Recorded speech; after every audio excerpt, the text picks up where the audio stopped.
साथियों, जय भीम, जय भारत, जय मूल निवासी, नमो बुद्धाय, जय विज्ञान, जय संविधान, जय जोहार। साथियों, जय भीम। मैं एडवोकेट अशोक कुमार बसोत्रा एक बार फिर आपके सामने हाजिर, अल्टीमेट रेवोल्यूशन चैनल के माध्यम से। जैसा कि आप सब जानते हैं, बिरसा, फुल्ले, अंबेडकर, पेरियर आइडियोलॉजी पर हमारा ये चैनल काम करता है। जो सपोर्ट आप लोगों ने हमें दी है उसके लिए तहे दिल से आपका शुक्रिया। और एक बार फिर आपसे प्रार्थना है कि जल्द से जल्द इस चैनल को स्प्रेड करने के लिए सब्सक्राइब कर दीजिए, शेयर कर दीजिए, लाइक कर दीजिए और औरों को भी प्रेरित कीजिए, क्योंकि हमारा मकसद बाबा साहब के अल्टीमेट ऑब्जेक्टिव को अचीव करने के लिए उनकी आइडियोलॉजी पे काम करना है। इसके लिए आपका साथ सहयोग चाहिए। तो हम चाहते हैं कि आप ज़्यादा से ज़्यादा हमारे वीडियोस को शेयर करें, सबको प्रेरित करें और ये चैनल चलता रहे। आज जो सुजेशन हमें पब्लिक से मिला है उसी को हमने अपना टॉपिक बना लिया है।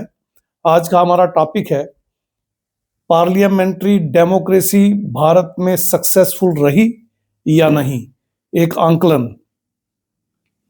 साथियों, जैसा कि हम सब जानते हैं, कॉन्स्टिट्यूशन ऑफ इंडिया एक डॉक्यूमेंट है जो कि पूरे भारत को जोड़ने के लिए, एकजुट करने के लिए बनाया गया था। बाबा साहब का अथक प्रयास था। ड्राफ्टिंग कमेटी के वो चेयरमैन रहे। उन्होंने कोई कोर कसर नहीं छोड़ी और उसकी बुनियाद जो है वो समता, स्वतंत्रता, बंधुता और न्याय पर आधारित समाज की संरचना को उन्होंने रखा। और बाबा साहब ने क्लियरली ये बता दिया कि उन्होंने किसी देश से, यानी किसी दूसरे देश से ये कंसेप्ट नहीं लिया है। ये कंसेप्ट उन्होंने अपने ही देश के बुद्ध से लिया, बुद्धिज्म से लिया और अल्टीमेटली एक नायाब डॉक्यूमेंट बना के उन्होंने पेश कर दिया। आज तक विश्व भर में इस कॉन्स्टिट्यूशन ऑफ इंडिया पे सारे देश रिसर्च कर रहे हैं और बहुत सारे देशों ने इसको सर्वोपरि माना है, बहुत बढ़िया, अच्छा माना है। मगर सवाल ये उठता है कि इस कॉन्स्टिट्यूशन से निकली हुई पार्लियामेंट्री डेमोक्रेसी क्या भारत में अब तक सफल रही या कि नहीं रही? चर्चा का विषय आज का ये है। आइए साथियों, एक बार फिर इतिहास में थोड़ा सा चलते हैं और जानने की कोशिश करते हैं कि अल्टीमेटली इसका आधार है क्या। हम सब जानते हैं अलग अलग देशों से हमलावर भारत में आए हैं। French, Dutch, Portuguese, Anglo Indian, सब इंग्लिश, ये लोग यहाँ आए। कुछ कुछ समय के लिए इन्होंने राज किया, मगर अल्टीमेटली मुगलों के बाद जो लंबा शासन रहा, मुगलों से तो कम रहा, मगर जो बड़ा शासन रहा वो भारत में इंग्लैंड का रहा, यानी इंग्लिश पीपल जो हैं, अंग्रेज जो हैं, उनका रहा। और उनके अपने देश की जो डेमोक्रेसी थी, कमोवेश उसका इम्पैक्ट हमारी डेमोक्रेसी पे भी पड़ा। हालांकि वहां पे क्वीन या किंग एग्जीक्यूटिव हेड होता है, मगर यहाँ बाबा साहब ने ऐसा नहीं किया। उन्होंने राष्ट्रपति को एग्जीक्यूटिव हेड बनाया। अब डेमोक्रेसी को समझाने में ज्यादा वक्त लगेगा, फिर भी मोटी मोटी बात हम बता देते हैं। एग्जीक्यूटिव है, लेजिस्लेचर है, जुडिशरी है और इसके अलावा एक विंग गवर्नमेंट का नहीं होता है, वो मीडिया है। तो ये सारे आपस में बैलेंस बना के चलते हैं और काम करते हैं। तो बाबा साहब ने भारत के संविधान में जो लोकतंत्र, जो जमहूरियत, जो डेमोक्रेसी रखी, वो पार्लियामेंट्री फॉर्म ऑफ गवर्नमेंट है। हमारे यहाँ पे दो सदन है, एक लोकसभा और एक राज्यसभा। लोकसभा में जो सदस्य चुन के आते हैं उन्हें पब्लिक डायरेक्टली चुनती है और राज्यसभा में जो सदस्य होते हैं उन्हें स्टेट्स चुन के भेजती हैं। और एक बैलेंस बना रहता है। कोई भी बिल पास करना हो दोनों सदनों में पास करना पड़ता है, फिर राष्ट्रपति के जब हस्ताक्षर होते हैं तो वो बिल कानून बन जाता है और लागू होता है। अब फिर मुद्दे की बात पे आ जाते हैं, क्या पार्लियामेंट्री डेमोक्रेसी सफल रही या नहीं रही? बाबा साहब की दो बातें कोट करके इसको एक्सप्लेन करना चाहूंगा। पहली बात, बाबा साहब ने जब 26 नवंबर 1949 को संविधान बनाकर तत्कालीन राष्ट्रपति को सौंपा था, तो उस दिन के बाबा साहब के भाषण को अगर हम याद करें तो उन्होंने बहुत सारी बातें जो कही थी, उनमें से एक मुख्य बात उन्होंने ये कही थी कि संविधान कितना भी बढ़िया क्यों ना हो, अगर गलत लोगों के हाथ लगेगा, इसे इंप्लीमेंट करने वाले लोग गलत होंगे, तो ये बुरा संविधान साबित होगा।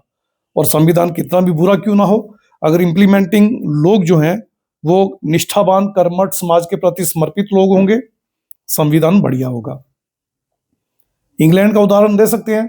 वहां रिटन कॉन्स्टिट्यूशन है ही नहीं, लिखा हुआ संविधान इंग्लैंड में है ही नहीं, मगर दुनिया की बेस्ट डेमोक्रेसी माना जाता है। क्यों? क्योंकि वहां जो लोग पब्लिक चुन के भेजती है पार्लियामेंट में, वो लोगों के प्रति निष्ठावान रहते हैं, कर्मठ रहते हैं, ईमानदार रहते हैं और डेमोक्रेसी को बेस्ट डेमोक्रेसी साबित करते हैं। मगर भारत में क्या ऐसा हुआ? नहीं हुआ। बाबा साहब ने जो कहा था कि अगर दुष्ट लोग इंप्लीमेंट करेंगे तो ये बुरा साबित होगा, कमोवेश यही हालत भारत की है। एक और उदाहरण, बाबा साहब का एक इंटरव्यू अगर आप चाहें तो देख सकते हैं, यूट्यूब पे अवेलेबल है। बीबीसी लंदन के एक इंटरव्यू में बाबा साहब से पूछा गया था कि भारत में पार्लियामेंट्री डेमोक्रेसी जो आप इंप्लीमेंट करने जा रहे हैं, क्या ये सफल होगी? तो बाबा साहब ने क्लियर कट खुले शब्दों में कहा था, नहीं होगी। पूछा गया क्यों नहीं होगी, तो उन्होंने कहा क्योंकि भारत की जनता अभी इस काबिल हुई ही नहीं कि वो अपना सही प्रतिनिधि चुन पाए।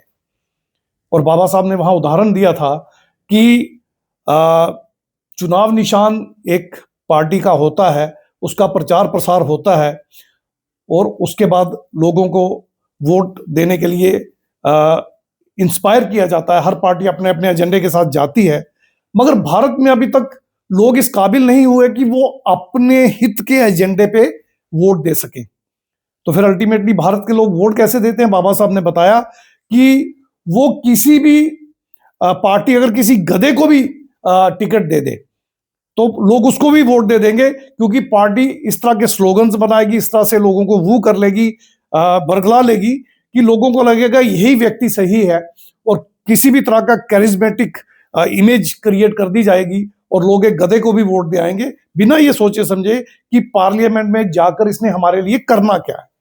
तो अल्टीमेटली पार्लियामेंट्री डेमोक्रेसी सफल नहीं होगी। और बाबा साहब ने ये एक्सप्लेन किया था, पार्लियामेंट्री डेमोक्रेसी तभी सफल हो सकती है जब किसी देश के लोग इस काबिल हों कि वो अपने हितों के अकॉर्डिंग टू काम करने वाले लोगों को चुनकर प्रतिनिधि बनाकर पार्लियामेंट में भेजें। अब अगर हम पिछले 75 साल में देखें तो सबसे पहला मौका ये जवाहरलाल नेहरू की कांग्रेस को मिला था। और आपको जानकर हैरानी होनी नहीं चाहिए, 60% से ज्यादा टिकटें उन्होंने तथाकथित ऊंची जाति के उन लोगों को दे दी थी जिन्होंने ब्राह्मणवाद कायम करने के लिए और संविधान को डिफीट करने के लिए काम करना शुरू कर दिया। कुछ हद तक आरएसएस उसमें घुस गई थी, ब्राह्मणवादी और मनुवादी एलिमेंट उसमें ज्यादा थे। यही वजह थी कि नेहरू जी ने जो कमिटमेंट की थी हिंदू कोड बिल लागू करने की बाबा साहब के साथ, उसको उन्होंने बाद में विड्रॉ कर लिया था और कहा था मैं नहीं इंप्लीमेंट कर सकता, क्योंकि हिंदूवादी संगठनों का उन पर इतना दबाव आ गया था कि उनको अपनी कुर्सी बचानी मुश्किल हो रही थी, तो उन्होंने हिंदू कोड बिल लागू नहीं किया था। ये इस बात से ही ये बात साबित हो जाती है कि नेहरू की पहली जो अर्ली इलेक्शन हुई हैं नेहरू के समय में, उनमें ही ब्राह्मणवाद पूरी तरह से दोनों सदनों में, पार्लियामेंट के दोनों सदनों में हावी हो गया था। और संविधान चूंकि एंटी ब्राह्मणिकल है, एंटी हिंदू है, संविधान के और हिंदू धर्म के परस्पर पूरी तरह से विरोधाभासी अपने अपने पहलू हैं, तो हम ये मान के चल सकते हैं कि संविधान लागू तो हुआ मगर संविधान के कवर अप में अल्टीमेटली ब्राह्मणवाद ही पनपा। दूसरी मुख्य पार्टी जो भारत की हम उसे जानते हैं, पहले जनसंघ हुआ करती थी, उसका नाम आजकल भारतीय जनता पार्टी है। और भारतीय जनता पार्टी तो खुल्लम खुल्ला नंगा हिंदुत्व का नाच नाचती है और हिंदू राष्ट्र बनाने की बात करती है। ये दोनों बातें संविधान के बिल्कुल विरोध में है। अगर आप गौर से देखें तो संविधान का विरोध अगर करना हो तो आप इसको हिंदू राष्ट्र घोषित करने की बात करें। इसका अर्थ यह हुआ कि आज तक जितनी भी इलेक्शंस भारत में हुई हैं, 1950 में कॉन्स्टिट्यूशन बना, 52 में पहली इलेक्शन हुई, तब से लेकर अब तक भारत में जितनी भी इलेक्शंस हुई हैं, वो चाहे पार्लियामेंट की हो, असेंबलीज की हो, लोकल बॉडीज की हो, मनुवाद और ब्राह्मणवादी हावी रहा है।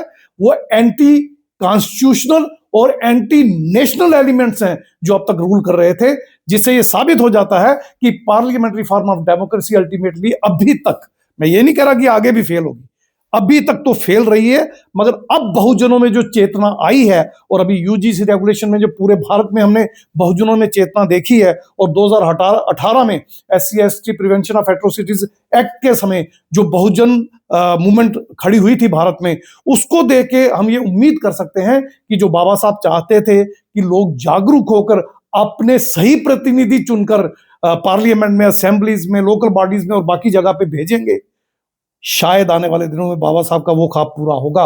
तब हम कह पाएंगे कि पार्लियामेंट्री डेमोक्रेसी भारत में सफल हुई। मगर आज तक का आकलन ये कहता है अभी तक मूल निवासी बहुजन इसमें पूरी तरह फेल हुए हैं। 95% पॉपुलेशन होने के बावजूद भी वो हाशिए पर हैं और मुट्ठी भर लोग उन पर बैठकर ना सिर्फ राज कर रहे हैं बल्कि पूरा देश लूट के खाए जा रहे हैं।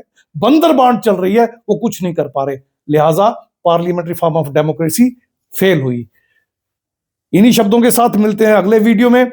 अगर आपने चैनल को सब्सक्राइब नहीं किया तो फिर एक बार फिर आपसे निवेदन है, सब्सक्राइब कर दीजिए, लाइक और शेयर कर दीजिए, फॉरवर्ड करिए, लोगों को इंस्पायर करिए, जोड़िए हमारे चैनल से। हम मिशन और मूवमेंट चला रहे हैं, हमारा कोई और मकसद नहीं है।